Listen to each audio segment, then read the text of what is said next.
is CBS News Miami.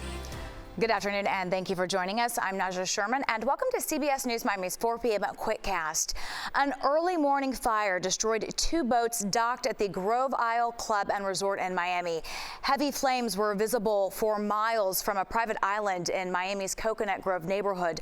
CBS News Miami's Maribel Rodriguez has more. We are just outside Grove Isle. It was inside of their marina where this fire started. Our crews were able to put the fire out in just about 10 minutes. And unfortunately, this could have been a whole lot worse. There are many boats docked at this marina very close to each other.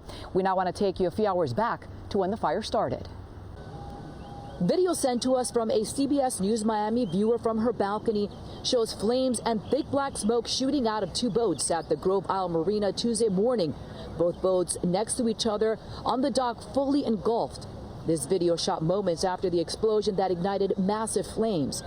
And here's another perspective from City of Miami Fire Rescue after the fire was put out. According to officials, several crews responded, including the hazardous materials team and a fireboat.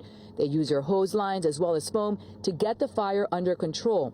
Fortunately, they managed to do so within 10 minutes, preventing the flames from spreading to other boats in the marina. We spoke with someone who lives there and describes what he saw. You couldn't really see out of the balcony, so it was pretty blank. I went down after I could see what was going on because the smoke was in the way. I thought it was gonna spread to someone that I know their boat, and I was that's why I went down right away because they don't really live here, but I live here. That's why. And here's ground video of the aftermath. You can see both boats, which we're told are between 30 and 40 feet, completely destroyed. You also see firefighters nearby keeping a very close eye to make sure the fire does not reignite. And we're told that 2 boats nearby did suffer some heat exposure. Investigators are still trying to figure out exactly how this fire started. Now, since Memorial Day, we have reported on 5 boat explosions. You may recall one of them was deadly. Fortunately, in this case, no one was injured. In Coconut Grove, Maribel Rodriguez, CBS News, Miami. 2 Miami police officers, along with a sergeant and a lieutenant with the Miami Police Department's Internal Affairs Unit, have been suspended and placed on leave, and that's according to CBS News Miami sources. The 2 officers were relieved of duty after allegedly failing a random drug test. The investigation into the sergeant and lieutenant center on whether they followed policies that guarantee the integrity of the Miami Police Department. The department has not publicly identified the employees. CBS News Miami reached out to the department and is waiting to hear back. The Miami-Dade Sheriff's Office has made an arrest in a deadly stabbing in Southwest Miami-Dade. Jorge Figueroa is facing charges including second-degree murder. 1 man died in the stabbing. Another man was injured. It happened on Bird Road near Southwest 112th Avenue. The suspect reportedly got into an argument with the 2 victims, which led to the stabbings. More than 100 people gathered at Miami City Hall today. They were there to put pressure on city commissioners not to sign a controversial immigration enforcement agreement. It's called 287G, and it's tied to Florida's immigration law. It would allow local law enforcement to assist federal immigration agents. CBS News Miami's Yvonne Taylor has the report. And not everyone managed to get into the commissioner's chambers. About 100 people were left out here inside waiting for a space to actually voice their concern against 287G. Rights are under attack. What do we do? They brought their slogans, signs, and messages. Florida is seeing a surge in 287G agreements. And that's the reason they gathered today in front of Miami City Hall in Coconut Grove to voice their disagreement with item RE5, as it is known in the commissioner's agenda. Miami police officers could be deputized by immigration and custom enforcement agents. At commissioners' chambers, some citizens were very vocal. If you agree with this deal with ICE, you are putting honest and brave City of Miami police officers in an impossible position. You are telling them to arrest our neighbors for pursuing the American dream. The behavior of current ICE agents, detaining people without due process and brutalizing some of them, it is not in alignment with the rule of law. So far, no one has spoken in favor of adopting 287G in Miami. The city would join the task force model, which allows police officers to conduct immigration enforcement functions during routine work and question, arrest, and detain people suspected of violating immigration law. There was only a few dozen out there today because the agenda said RE5 may be deferred. Commissioner Joe Carollo has not said whether he will vote in favor of the agreement, while Commissioner Damian Pardo told our news partners at the Miami Herald he would vote against 287G. Two other items are scheduled to be discussed on today's agenda. One of them has to do with term limits for the commissioners, and the other one has to do with moving the elections till next year instead of November of 2025. That would entail that some elected officials, including the mayor, would stay in their position for one more year. We'll have the latest for you starting at 5 p.m. on CBS News Miami. I'm Ivan Taylor from Coconut Grove. Back to you. After weeks of delays and the looming threat of a government shutdown, Florida lawmakers have approved a $115 billion state budget. That budget includes about $1.3 billion in tax relief.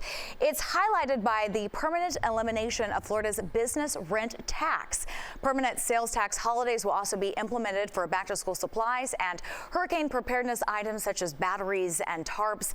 The budget now heads to Governor Ron DeSantis. He has the authority to issue line item vetoes before signing it into law. We're going to have a few weeks to review the bill. He will rather, before that new fiscal year begins on July 1st. Always tracking, always alerting. This is Next Weather. Another hot and humid day. Your tracking changes. A few showers, I think, and in fact, heading out to the Panthers game, we'll talk about that. Obviously important for the fans out there. I think maybe a few as we get out, as we head late into the evening, not so much right now. It's still a pattern that's going to favor showers and thunderstorms on the western side of Florida, but with a little uptick in moisture, I think we'll have better coverage for tomorrow. We're going to go up to about 30%. I know, exciting stuff here, up from 20 and 10, which is where we've been the last few days. But we are tracking showers at the showers, so with a little more moisture, the showers, don't dry up as quickly into the afternoon, so we kind of still get this little stream coming in, not just overnight and in the morning. There you see one shower moving in towards Broward, and we continue to see a couple there down towards Southern Miami-Dade, Homestead, up towards Kendall. I think by then it'll have dried out, but we got this little cluster here. Nothing torrential, nothing severe. Tavernier getting in on some showers. Again, all with this wind out of the southeast. It's keeping temperatures at bay here, upper 80s. We've been between 89 and 90 the last few days. As I've been talking about, that wind really just makes a difference as to whether we really shoot up into the mid-90s. No records, average temperatures, but it does feel hotter, obviously, because of the humidity. So we're pushing 100 degrees. Heading into tonight, we'll keep, I think, 10% rain chances with some of those showers continuing to move from southeast to northwest. But I don't think it's going to be a huge deal. Temperatures by late tonight are into the lower 80s. So we'll rain track that for you here. And again, some of the models picking up on a few more showers. This is now getting into tomorrow through the morning. So the difference tomorrow will be, I think the showers and storms will kind of hang out a little bit longer towards our inland areas here. This is still going to favor our western metros, not so much the coast, but we could see some light accumulations as this persists as we head into the afternoon and evening hours. So that's a little bit different, but eventually the bulk of the storms that really mean business with heavy downpours, those are still going to be reserved for the southwestern part of Florida out towards the Gulf Coast. We'll do this again on Thursday morning, Friday morning, and then in the afternoon, everything shifts over to the western side once again. So not really looking for any significant accumulations as far as the rainfall, but we are increasing rain chances, at least for the next couple of days, to 30%. Still pretty quiet out in the tropical Atlantic. Nothing seen here, and I'm looking still, beyond 7 days, the global models can do that. And so out towards, a couple of weeks, I still don't see anything. If we get into late June, into July, we're going to have, one of the quietest starts to hurricane season, which means absolutely nothing, right? We always talk about that.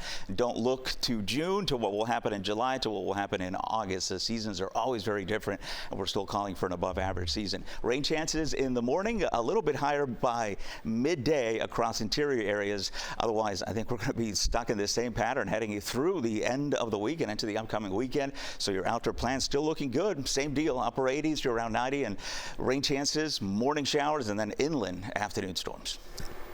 Ivan, thank you. We are in hurricane season, and the Next Weather team is making sure that you are prepared. All you have to do is scan that QR code, and you'll find all the tools that you need to help you get ready. You can also find our 1-hour special, which has important information for you and your family this hurricane season. Just go to cbsmiami.com. When we come back, meet a South Florida nurse who is proving that it is never too late to follow your dreams. See how she is making Miami proud next. This Friday, the Miami Marlins are hosting the Atlanta Braves on our sister station CW Miami 33. First pitch is set for 7:10 from Lone Depot Park. Then join us again Sunday as the Fish take on the Atlanta Braves for a weekend rematch. Watch both games for free on CW Miami 33. Miami Proud is presented by FPL, working for you every single day.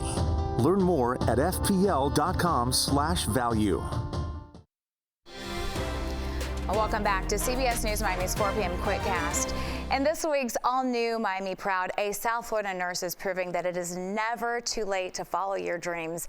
After raising children and decades of nursing, she decided to pursue her lifelong dream at the age of 49. Tracy Voss dreamed of serving in the military, so the Broward Health Medical Center trauma nurse set out to enlist in the U.S. Navy Reserve.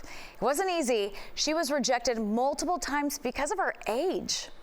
The age waiver, I surpassed that by several years, and the no's just really disheartened me. And I felt called to do it, so I wasn't going to give up until somebody gave me that yes. Serving a greater cause on both sides, both the military and civilian life. I love to help people. I want to serve people, and I'm going to keep doing that until my body says stop. Since getting that yes she was looking for, Voss's service has taken her to Africa, where she applied her trauma nursing skills. She serves 1 weekend a month and is preparing for another deployment next year. Do you know someone here in South Florida whose story deserves to be shared? Someone who is making Miami proud? Tell us about them. You can email us at miamiproud@cbs.com. Tonight could be the night that the Panthers hoist back-to-back Stanley Cups. Game 6 of their series against the Edmonton Oilers is less than 10 hours away right here in Sunrise. The Cats were at practice yesterday morning, getting every bit of ice time in before the showdown. Puck drop is at 8 p.m. tonight. If the Cats lose, that would trigger a Game 7 back in Edmonton. Let's get this done, Cats. And that does it for your CBS News Miami Quickcast. I'm Nasha Sherman. Stay tuned for more news right here on CBS News Miami, and have a great day.